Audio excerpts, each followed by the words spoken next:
Hi, I'm Claude.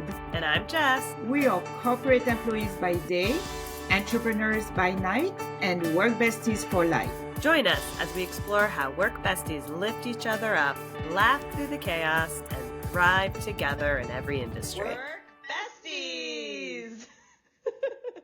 We're so excited for today's episode.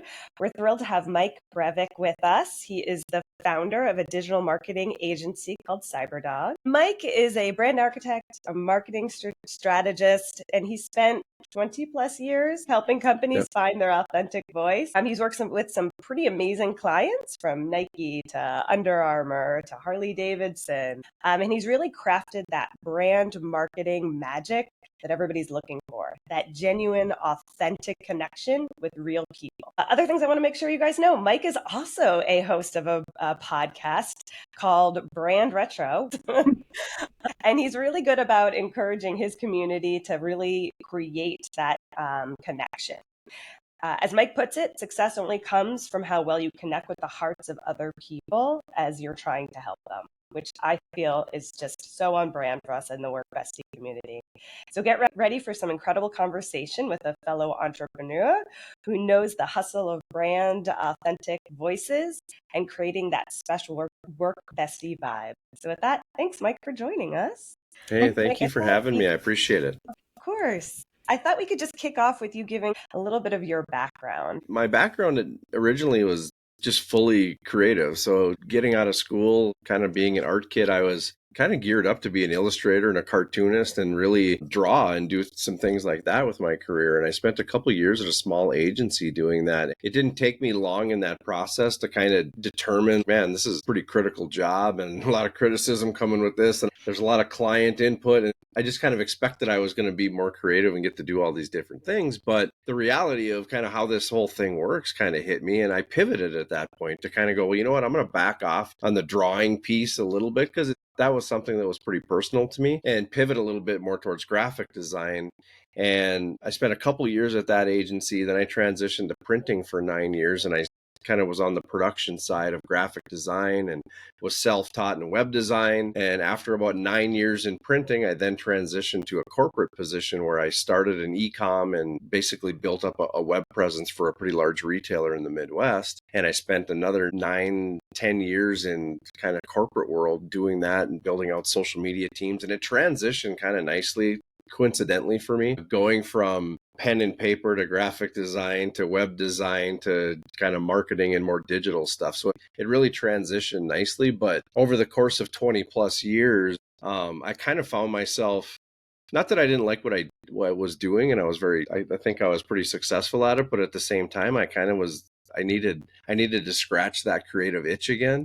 Mm-hmm. And that's when I started CyberDogs in 2015 and kind of walked away from it all and just started over and really wanted to build something unique that was kind of housed and launched off this idea of creativity and partnerships and relationships and all these different things. So since 2015, I've been doing CyberDogs full time and dabbling in other companies and different things that I have going on. And so, yeah, you'd mentioned I was at about the 20-year mark when I made that shift. And in 2025, I think, yeah, it'll be 30 years. Oh, I've been doing this. So yeah, long time. So you've got a balance of like 20 years of corporate America and then about 10, almost 10 of being an entrepreneur on it.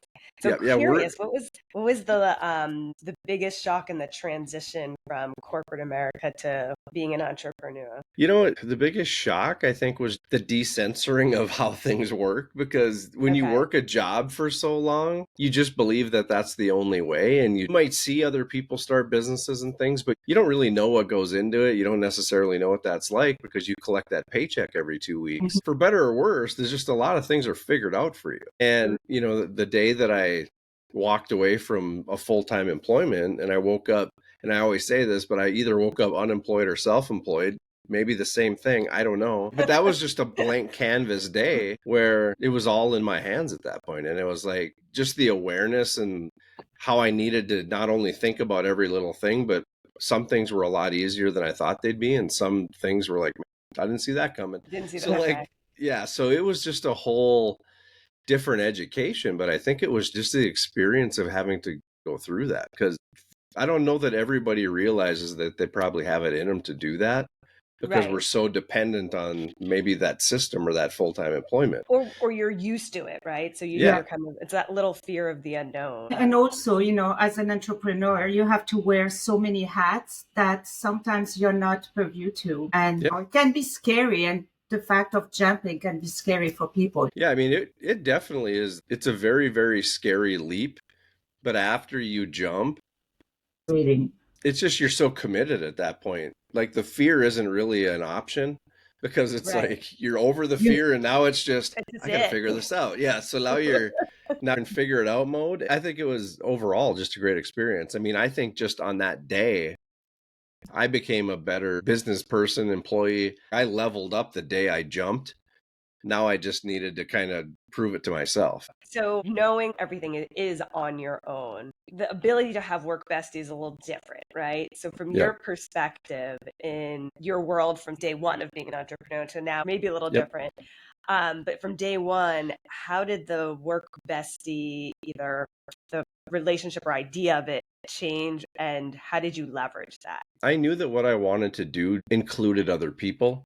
Okay. So when I stepped out, I didn't really know how I was going to do it or what that really looked like. Like I thought I had a plan, then I jumped, and then it was like, oh my gosh, like it was all of a sudden a reality that it blank canvas time. I'm a people person and whatever. So I instantly is like, okay, who can I count on? Who do I surround myself with? Who do I align with? Who do I aspire to be like? So really at that point, it was really about how do I position myself in all these different scenarios to be with people that either checked one of those boxes or put me in the position to check the box for them. Right. So I really went into it with kind of creating a plan of how to put myself in these different situations with the right people. And then, like I said, put myself in the situation where I could be that for somebody else, and then just hope the boomerang swung back my way at some point. And did it swing back? Yeah. I mean, it sounds kind of woo to talk about karma and stuff like that, but I don't know. I think if you're out there doing good things for other people and you don't ask for anything in return, the universe will find you. They'll reward you in some way. It might not even be directly from that person, but I just think it's worth it. Time and time again, as I've done that, not only in my previous 20 years, but even since I started Cyberdogs, it just finds a way.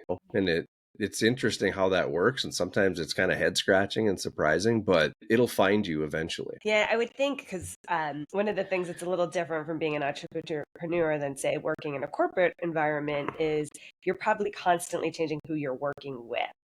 But the actually, no.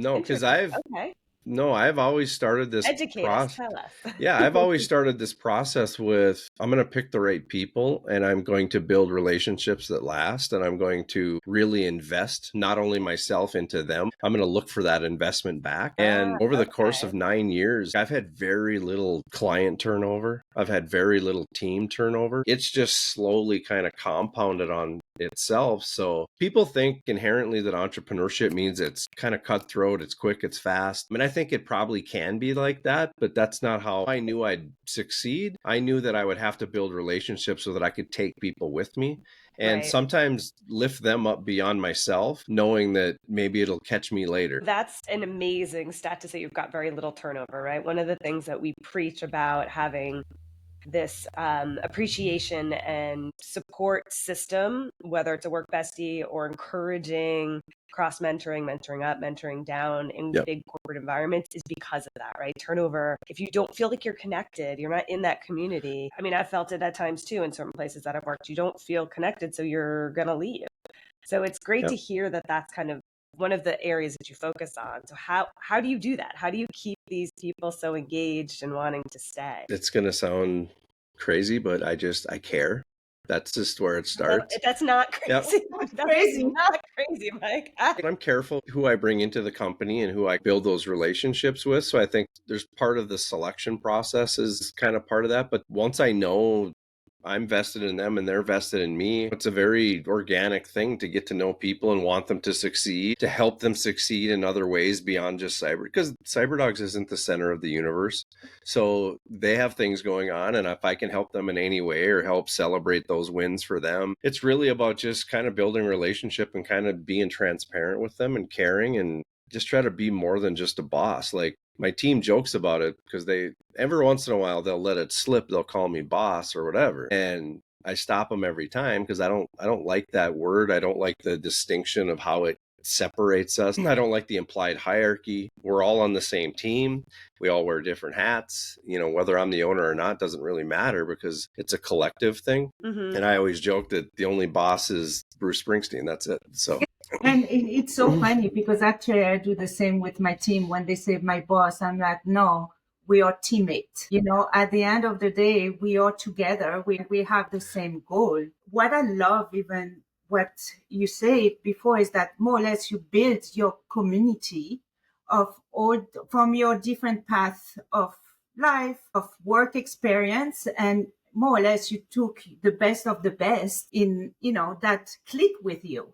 You know, I think that is really incredible. Yeah. And you made a comment also about your client side, that you purposely picked ones that you knew you would kind of mesh well with too. How do you go about doing that? It's part of the onboarding process in the sense that, like, when they onboard with CyberDogs or even with me personally, it's not this robotic traditional agency type onboarding.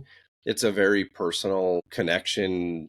Get to know Mike, get to know CyberDogs, get to know the client. And you can tell when you spend an hour with somebody, you can tell if they're a fit or if they're genuine. Right. And not that one doesn't fall through the cracks once in a while, but for the most part, we select based off of that connection because I want them to be a good fit for my business as much as I want to be able to help them. And I think they have to have some passion for their business and they have to be wanting to succeed. And I don't want to necessarily be a gap filler for them. I want to be a team extension or a champion for them. So I want them to see us as an opportunity for them to grow. I just kind of look at all of that and we from there decide whether or not it's going to be a good fit and kind of what the terms are. And with lack of a better description, like I require myself, my team, my clients, like everybody's got to be nice.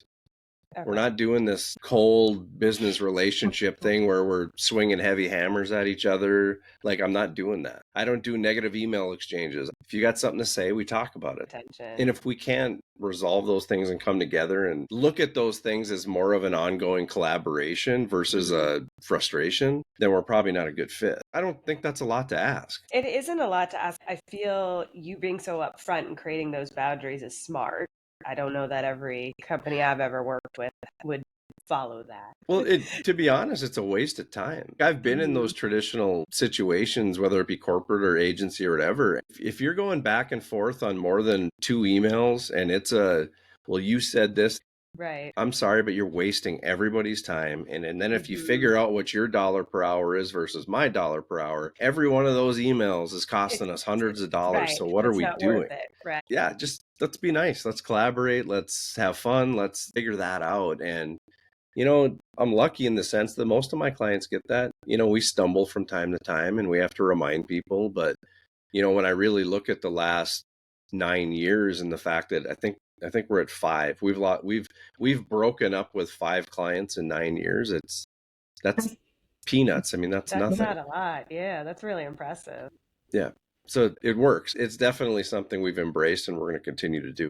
That's really smart. So in your company, are you all working together physically or is it virtual? And in that case, if it's virtual, how do you deal to keep this connection? It's all virtual. When I first started the company, it just felt natural to me to try to build a physical team around myself. So I was very much looking locally. You know, I was trying to bring in talent I could meet with on a regular basis, face to face. I had 2 offices at the time. I had 2 pilot offices in 2 different cities near me. Okay. So they were, you know, branded up with CyberDogs on the windows and I would kind of bounce in between them. And it was a very physical type approach. And not that I really had a logic as to why that would be. It was just, it felt natural to do that. That was probably the most struggle I'd had in the whole process because people are hard. Finding talent is hard. It was essentially just putting that much more pressure on me at all times to keep everything going while I continued the search.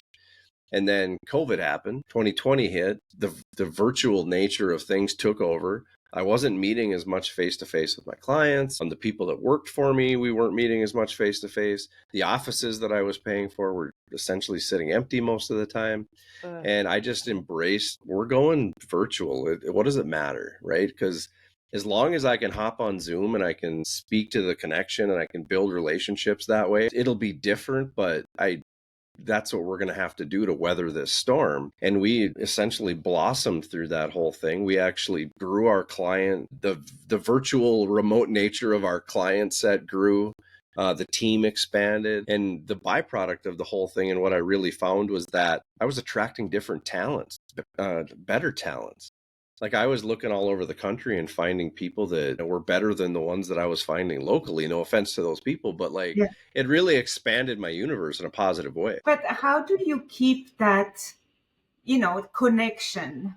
Because a lot of time we all say return to the office. And I know with Jess, we got even closer because we were working next to each other.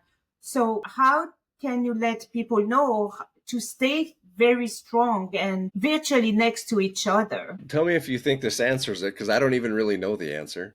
How I think I do it is I really bring them into the business. So, I mean, I bring the team members and the people in the company into the business. They're helping make decisions. They're part of the process.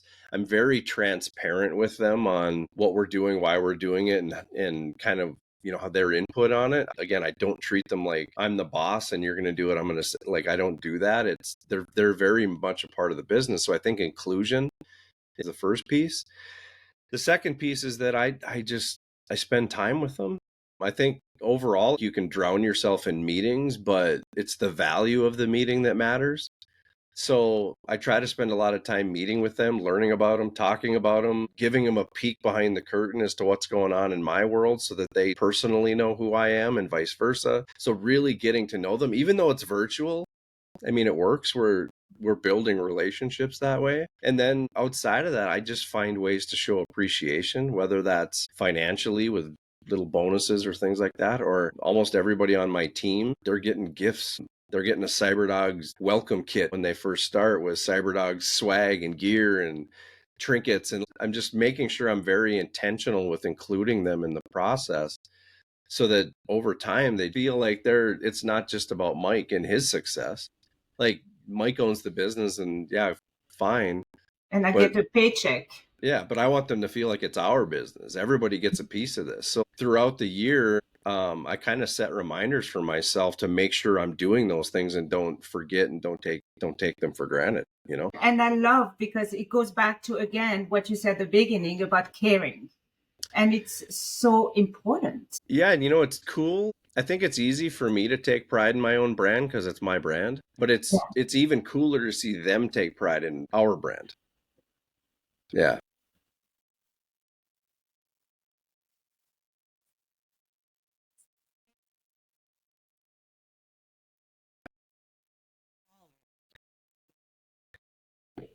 Yeah.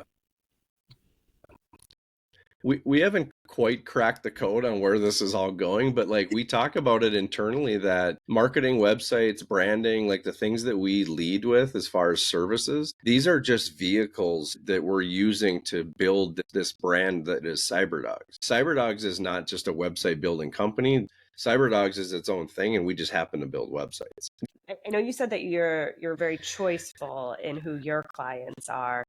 I'm curious, do you ever have it where you almost become work besties with them, or are there ways that you can kind of help foster? How has that come to be? Again, I think it's investing some time. I think part of it might be I don't know if it's the Midwest nice thing or what. I have clients that I would have a hard time imagining running my business without them as a client. And I would have a hard time imagining that they could run their business without me, not just because of the services we provide, but because we're collaborators between our two businesses. Not only do we talk about their business and whatnot, but sometimes we hop on a Zoom and just talk through entrepreneurial struggles or whatever it is, but we're really connecting on more of a personal level. And I have clients that are semi-local to me that I connect with once a month. We go out and have lunch, or when you know how that goes, we're sitting there eating our tacos or whatever it is. And all of a sudden, they're asking me how the wife and kids are and how, how's your son doing in college? And all of a sudden these conversations just go in a lot more personal direction. So it happens pretty naturally, and I'm okay with it. I think it's about keeping it human. It will benefit you over time. Yeah. The power of connection is not just the transactional element. It's the really getting to know each other. Because then when you do start working together, you have that rapport already, and it's so much easier to get things across. Right, and it cements the relationship. Without that connection and to keep it very surface level and superficial, when tough times hit, you're going to be the first one on the chopping block. So Right. be personal and get to know people and really, Right. it's not like a trick we're doing. It's just, we just care, that's it. There's a Yes. difference, right? It's because you're being authentic. Yeah. There's the trickery, but you can see clearly that is, in fact, about caring and being authentic. They always say you get what you sow. I really believe that. Like you said before, karma as well. The most important is being authentic. I think it's great when not only I can provide that for them, but I get a lot of benefit from those connections on their side, whether it's advice they're giving me or maybe it's an introduction or a referral that they've made for me. So it's the value and the true cost of being kind and being relationship based. Like I couldn't even put a number to it. I know it's positive, but I couldn't put a number to it. Yeah. No, definitely. Yeah. I went back to that quote that you made about how success really comes from you connecting with the hearts of the people that you're trying to help. Yeah. So it kind of made me think about, this is kind of translatable across any industry, but specifically an entrepreneur, this way of working is really more about like connecting with the people from like the heart. Is there a story or maybe an approach you can share where it did completely transform or change a relationship you had? I'll give you a few examples because I've led people over the years. When I started out in leadership, it was very much like from the textbook. Because not only was I new to leadership, but I was reading leadership books, and like even my superiors at the time are like, this is how you do it. And there was a lot of just overall leadership mechanics that led the way.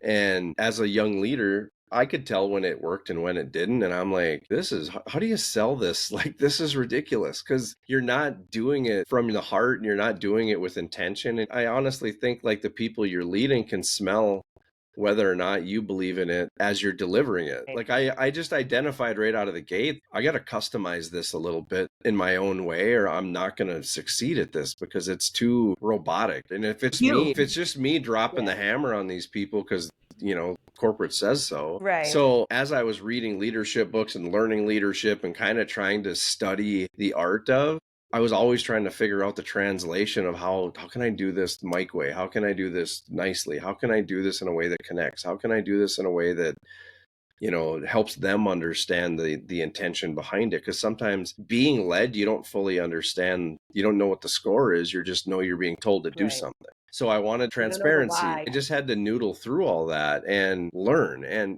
I'm not saying once I made that realization, I was good at it at that point, but I at least was on the right path. And there are instances then along the way where I remember one guy that worked for me, him and I were really good personal friends. But when it came to corporate and the man and success and how to navigate that world, he was a total rebel in every way. He hated it. He did not want to embrace it. And it really affected our relationship as friends because I'm like, dude, like you're picking the wrong battles. I'm just trying to get him to follow along because there were things, maybe there were times he had a point, but there were other times where he was fighting just to fight. And it was like, this is a waste of time for everybody. Eventually by the time it was all said and done, we weren't friends anymore. Not that we had any kind of big blowout or anything, but I think there was just enough instances where he didn't feel like I was on his team anymore because I was pushing the corporate agenda and I was trying to do my job. And I effectively slipped into this role of management, the man. So by the time it was all over, I don't think he would consider me a friend and vice versa. And it was kind of a bummer to me, but I took that experience and thought, now how can I avoid that next time? How can I help? What could I have done to help him understand what I was doing? And maybe how could I have better understood what he was doing? And I failed him in a way. There was something going on there where I couldn't quite figure out what he wanted and vice versa. Yeah.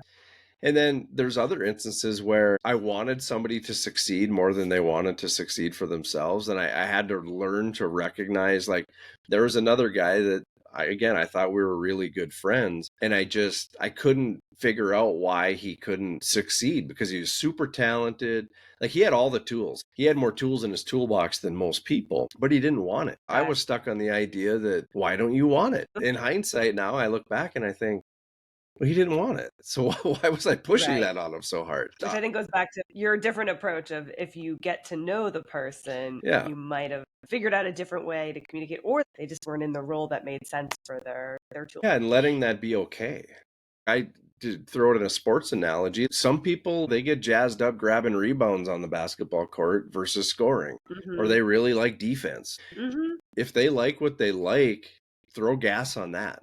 Figure out how to get the best out of them and the things that they like. Don't try to make them something they're not. From those relationships, and I could probably give you 10 more, but these successes and failures that I lived through with these people and in my leadership world, they just changed me. I had to eventually stop and look in the mirror sometimes and go, what am I not getting about this? You know, I can't possibly go through this process thinking I'm right all the time. I just can't. Right. Or that you just do it because that's the way we've always been told, right? So I think you taking the stock and understanding, okay, they're questioning because I can't even answer why. Well, but what I would say to that though is look at how ineffective it is. So like this idea of we've always done it this way. Okay, but did you stop and look at how ineffective things are? I'm not saying some of it doesn't work, but somewhere in this process, you could very easily identify a handful of areas where that rarely works. Then quit doing it. Find a different way. But most of the time you don't get to question it. And that's where I think something flipped in my head where it's like, I'm not saying it's wrong, but if it's not working, I need to find out why it's not working. And I need to change it. Yeah. And well, I think what you're describing is similar to, I think, a lot of our experiences where when you first start as a manager, in many cases, you're managing people that were your peers originally or close to, and you're doing it because that was the leadership book that was handed to you or the training classes that you were told of how to lead. And then you pretty quickly on the fly learn that's not going to work. And I do know these people or want to get to know these people and have a good relationship with them. So how do you balance the two? And it comes back to some of the things you were saying originally. You got to care. You got to care about the people. I can't tell you for how long, but when I first started leading people, I never liked delivering messages that I felt were sugar-coated or manipulative. If it wasn't words out of my own mouth, I just feel kind of slimy about this, but it maybe took me a month, 2 months. I can't remember exactly how long, but I started doing this thing and I don't even know where I got it from. I might have invented it. I don't know, but I would start the meeting out with filtered or unfiltered. Like, and I would give my person the choice. Do you want it filtered or do you want it unfiltered? And if they said filtered, I would give them the corporate script. This is, okay, here's the news. If they said unfiltered, I would essentially be asking them for their trust. Like if I'm going to give you the unfiltered, then we're entering into a different gear here. We're entering into the relationship side of this whole thing. And I'm going to give you the as transparent answer as I possibly can. Even if you don't like it, you're going to get that version now. And every time I did that, like nobody ever said filtered. And I still do. That's what I was going to ask you. What was the percentage of filter versus non-filter? Nobody wanted the filter, right? Okay. And I don't even know how long I've been doing it, but call it 20 years. I've never had anybody say, give me the filtered answer. Everybody says I want unfiltered. And I think when I've done that, I think it kind of, everybody puts their swords away and then all of a sudden, okay, now we're really talking. And I've carried that into even the CyberDogs world where, if any of my team is listening or whatever, they've heard the filtered or unfiltered thing from me before. And I've even done it with my clients. Like if we get, if we get in one of these with a client and I'm like, look, you want it filtered or unfiltered? And they'll go unfiltered. All right, here's the deal. And then I'll just, and I don't think I'm mean about it, but it's a very brash. It's a little more raw, but not. And you get the trust. Also, at the end of the day, they trust you, right? Because you say it like it is. Yeah. And it was their choice to hear it that way. 100%. And I think they feel like they're part of the process again versus being told, which is why I hate the whole boss thing. Like I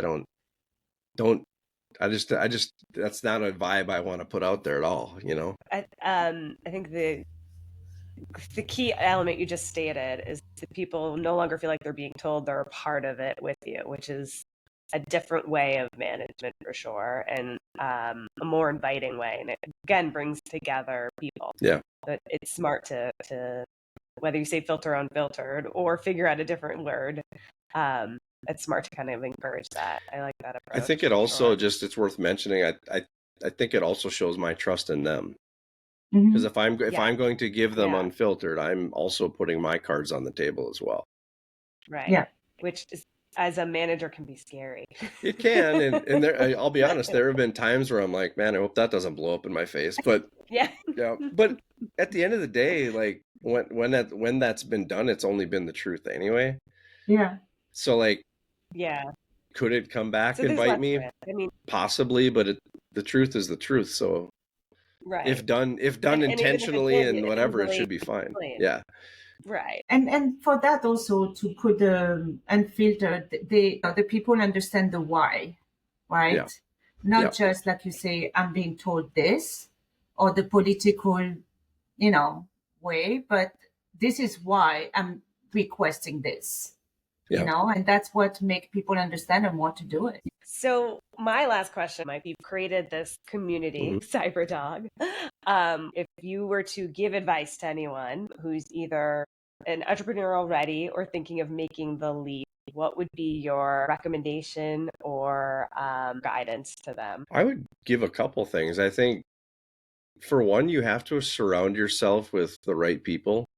And it doesn't necessarily mean people that agree with you, and it doesn't necessarily mean people that kiss your butt. You have to find people that inspire you. You have to find people that you can trust. You have to find people that you aspire to be like. You have to find people that are ahead of you in the process. And it sounds cliche, but you have to find people that are smarter than you. And you have to be very mindful as you pull these people in, and don't expect them to check all the boxes. That's one of the things I learned from the corporate side, is we would hire these people and, we had 10 requirements we wanted them to have, which completely diminished and limited our pool of options. But what if they had really strong what if they had 6 out of 10, but they were really strong in the 6, and then we found somebody else to fill the other 4? My math is mathing, but wouldn't that just be smarter? That's how I looked at it. You just have to become somebody who studies people and figures out the gaps. And if you find somebody that fills that gap, bring them in. It's very intentional, but I think you just have to be aware. Not everybody's the same, I guess, is what I'm getting at. So to really see them for their talents and their flaws and figuring out how they can fit, if they've got the right mindset and if they're checking so many boxes, they're worth it. So give them a chance. Yeah. And I would say the biggest thing, and I talk about this all the time with my clients, is that you got to believe in what you're doing.